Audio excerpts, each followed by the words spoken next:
So today I will be talking about a very sensitive topic, and it borders on checking your husband's phone. Women. Okay, I've heard from some of my clients. They said they've checked their husband's phone when they, notice some kind of funny behaviors from their husbands, and checking the phone or spying on his phone actually helped them to correct him and he became better. Yes.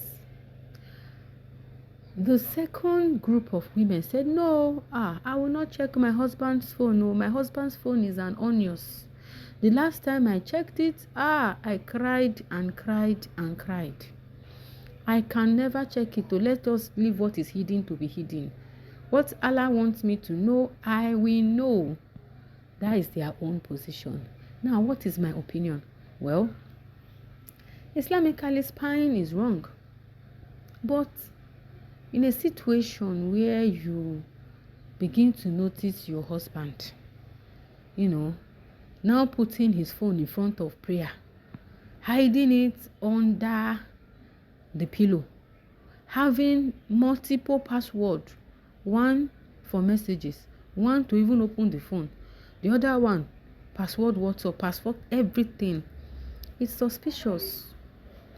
Or he starts going to the bathroom and toilet with his phone. Well, let me say my own opinion personally in my marriage. Even as at that, I will personally not go and check his phone. But what about those women that go and check? I will not blame them too. I cannot say don't check, or I cannot say don't check. I know the general ruling is not to spy, but I don't know if this also applies to a husband or a wife that, is misbehaving or acting in a suspicious manner. I don't know. You can correct me in the comment section, please. But in a situation where a man is, overly critical of his wife, comparing her with everybody, and then you are now hiding your phone, my brother, how do you think she will feel? You are actually calling her to come and check that there is something. You shout at her, then you go to your phone and be smiling and be happy. She will want to naturally know what is happening on that phone. Do you understand me? I'm not encouraging you. Whatever decision you want to take in your marriage is left for you. What works for you. But if checking your husband's phone is going to make you end up in psychiatric home or give you high BP, save yourself, help yourself. My own disturbance is not even about checking his phone. It's what are you going to do after seeing what you are looking for? Or after confirming your suspicion? What are you going to do? Do you know there are some men, after catching them red-handed, they turn to Hokogan. Hey, they begin to walk like as if they are bigger than themselves. Now that you have seen me, so what are you going to do? Then another set of men will now announce, that girl is my wife to be. Brothers, fear allow. Is that how to do second wife? Is that how to go and marry second wife? Is this the sunnah? By committing zina or sending flirtatious message, even nude, to your so-called prospective wife that never becomes a wife, that you will be dating for 3, 4, 5 years and keeps calling her a wife. Why shutting up your wife? Fear a day where you will all account to allow. And this infidelity is not only for men. Women now cheat. Yes, married women. You now have, when you are having problems in your marriage, instead of you to come for therapy, seek help, you now see tell random men your problem, and before you know, when you start telling a man your problem or the opposite sex your problem, whether a man or woman, they feel the need to comfort you. Through comforting you, they fall in love with you. Before you don't even know how you get, you got yourself into that mess that you start, looking outside your marriage. Well, you can also seek for help. Work on your marriage. One thing with cheating is even men, they think they are getting away with their cheating. Let me tell you, it has a way of affecting them too. If you cheat a lot, you have trust issues because you think that your wife is also cheating. Anytime she goes out, you are disturbed, you are calling, where are you? Because you cheat with other people's wife.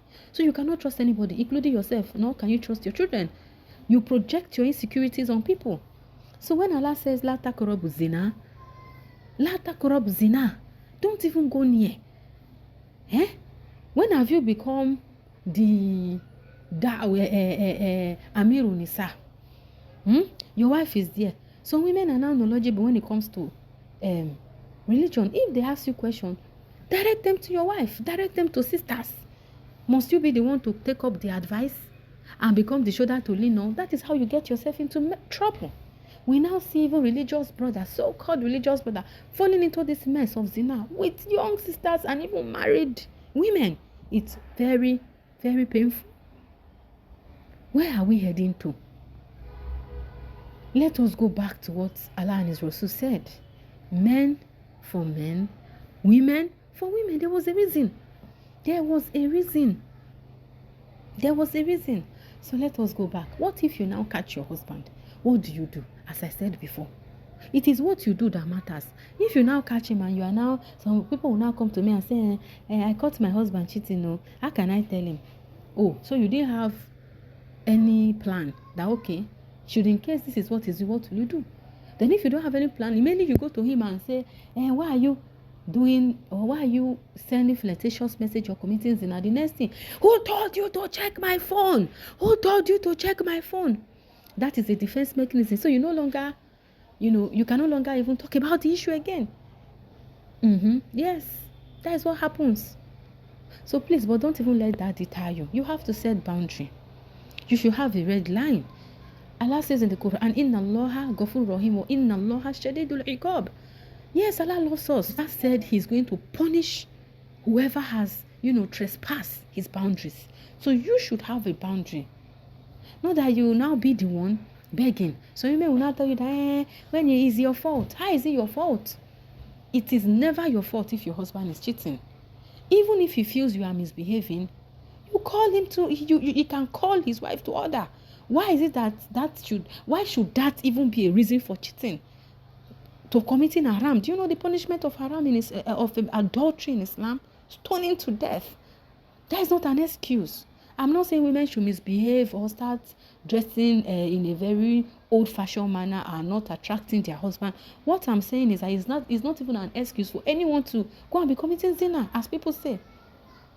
Then another narrative we are pushing is, don't check your husband's phone. No, don't check your husband's phone. I'm not saying, as I said before, I'm not saying you should check your husband's phone. But my point is, a phone has now become more important than the private part. So imagine my daughter wants to go and get married now. I will now tell her, my daughter, hold your ear. Don't check your husband's phone. How foolish is that?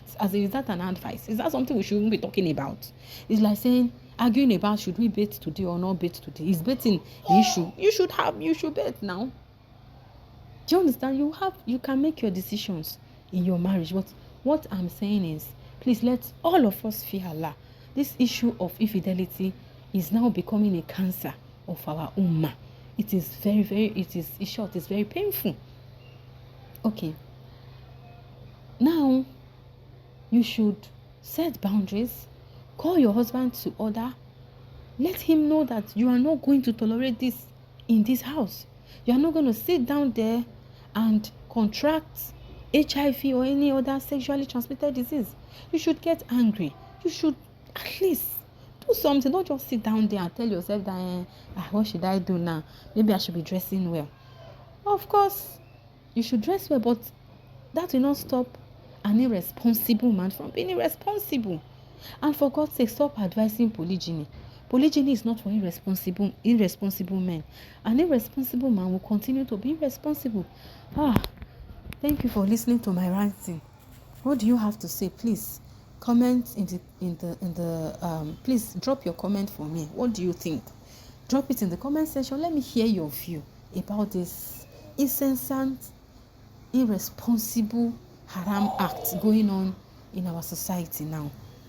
My name is Rihanna and I'm a counselor by profession. I'm a Muslim therapist. You can always reach me through my number 090-93-62-35-18.